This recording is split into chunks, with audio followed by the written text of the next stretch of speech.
24-এর গণহত্যাকারী যেই শক্তি, সেই গণহত্যাকারী শক্তি ক্যাম্পাসে ক্যাম্পাসে সংহত হচ্ছে। 71-এর যে গণহত্যাকারী শক্তি, সেই গণহত্যাকারী শক্তি যাতে এই ক্যাম্পাসে পুনর্বাসিত হতে না পারে, তারা যেন কালকে আমাদের এখানে আদিবাসীদের, নারীদের, ধর্মীয় সংখ্যালঘুদের অধিকার হরণ করতে না পারে, তা নিশ্চিত করার জন্য আমাদের যে লড়াই, সেই লড়াইও জারি থাকবে। আমাদের প্যানেলে কোনো উপজাতি নাই, আমাদের প্যানেলে 3 জন আদিবাসী প্রতিনিধি আছে।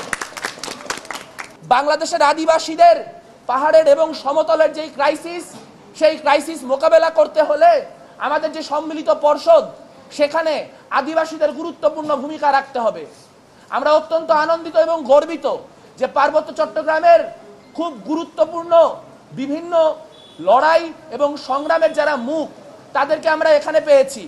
সেখানে আমরা যেমন চাকমা জাতিসত্তার একজন মানুষ আমাদের পর্ষদে আছেন, মারমা জাতিসত্তার একজন মানুষ আমাদের পর্ষদে আছেন, ত্রিপুরা জাতিসত্তার মানুষ আমাদের পর্ষদে আছেন, যারা বিভিন্ন জায়গায়, আমি আশা করব আপনারা যাদের যাদের পর্ষদেই বা যাদের যাদের প্যানেলেই হচ্ছে পার্বত্য চট্টগ্রামের এই নৃগোষ্ঠীগুলি থেকে আসা প্রতিনিধি রয়েছে, আপনারা তাদেরকে স্পষ্ট করে জিজ্ঞেস করবেন তারা কি তাদের প্যানেলে উপজাতি হিসেবে আছেন নাকি আদিবাসী হিসেবে আছেন।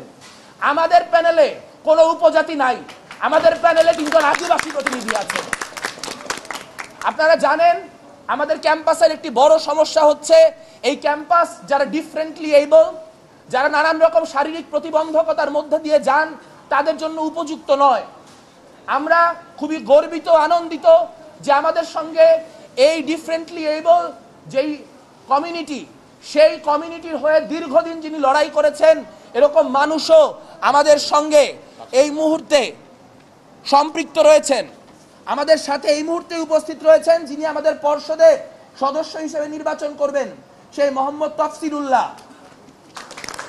আপনারা জানেন এই ক্যাম্পাসে মানুষ ছাড়াও প্রচুর প্রাণীর বসবাস। দুঃখজনক হচ্ছে যেহেতু সেই প্রাণীরা ভোট দিতে পারে না, কাজেই সেই প্রাণীদের বিষয়ে কারো কোনো কনসার্ন নেই। কিন্তু যেই মানুষগুলি দীর্ঘদিন ধরে এখানে অ্যানিম্যাল ওয়েলফেয়ারের জন্য গুরুত্বপূর্ণ ভূমিকা রেখেছেন, যারা দীর্ঘদিন এই ক্যাম্পাসে যে অ্যানিম্যাল ওয়েলফেয়ার, সেই অ্যানিম্যাল ওয়েলফেয়ারের জন্য প্রশাসনের সঙ্গে প্রয়োজনে সংঘর্ষে গিয়েছেন, প্রয়োজনে প্রশাসনের সঙ্গে প্রতিরোধ গড়ে তুলেছেন, সেরকম 2 জন মুখ, একজন হচ্ছেন আমাদের রাহানুমা আহমেদ নিরেট, যিনি সদস্য পদে আমাদের সাথে নির্বাচন করবেন, এবং আরেকজন যিনিও সদস্য পদে আমাদের সঙ্গে নির্বাচন করবেন সেই মিশকাতুল মাসিহাত এবং রাহানুমা আহমেদ নিরেট, যারা অ্যানিম্যাল ওয়েলফেয়ারের সঙ্গে খুব ওতপ্রোতভাবে কানেক্টেড, সেই মানুষগুলিও আমাদের মধ্যে আছে। মোদ্দা কথা, এখানে নারী পুরুষ নির্বিশেষে, আদিবাসী বাঙালি নির্বিশেষে আমরা এমন একটি পর্ষদ গঠন করেছি যা ঢাকা বিশ্ববিদ্যালয়ের যেই বৈচিত্র্য, সেই বৈচিত্র্যকে ধারণ করে এবং যা গণতান্ত্রিক লড়াইয়ে আমাদের সমন্বিত যেই ফোর্স, সেই ফোর্সের অংশ হবেন।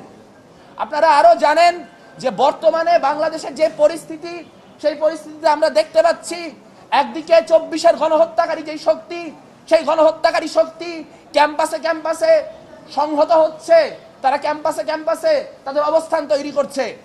আপনারা গতকালকে সবার ইন্টারভিউ নিয়েছেন, আপনারা জানেন জুলিয়াস সিজার তালুকদারের ইনক্লুশনের ব্যাপারে কারা সবথেকে বেশি আপত্তি গতকালকে জানিয়েছে, এবং আমাদের যে সংগঠনগুলি এই গোটা কাঠামোর সঙ্গে জড়িত, তারা বারবার করে 24-এর যে গণহত্যাকারী শক্তি, সেই গণহত্যাকারী শক্তির বিরুদ্ধে তাদের অবস্থান জারি রেখেছে।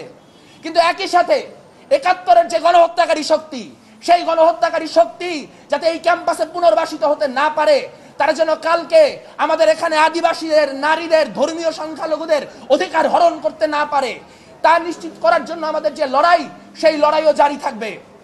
71-এর গণহত্যাকারী শক্তি, 24-এর গণহত্যাকারী শক্তি, তাদের বিরুদ্ধে যে যুগপৎ গণতান্ত্রিক আন্দোলন, সেই গণতান্ত্রিক আন্দোলন আমরা গড়ে তুলব, এবং সেই গণতান্ত্রিক আন্দোলনের পথে একটি পাথেয় হিসেবে থাকবে এই ডাকসু নির্বাচন।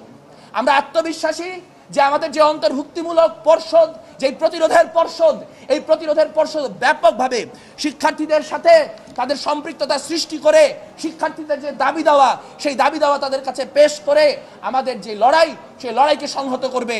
এবং 9 সেপ্টেম্বর আমরা আশাবাদী, আমরা আত্মবিশ্বাসী যে আমাদের পর্ষদ ব্যাপকভাবে ভোটে জয়লাভ করে আসবে।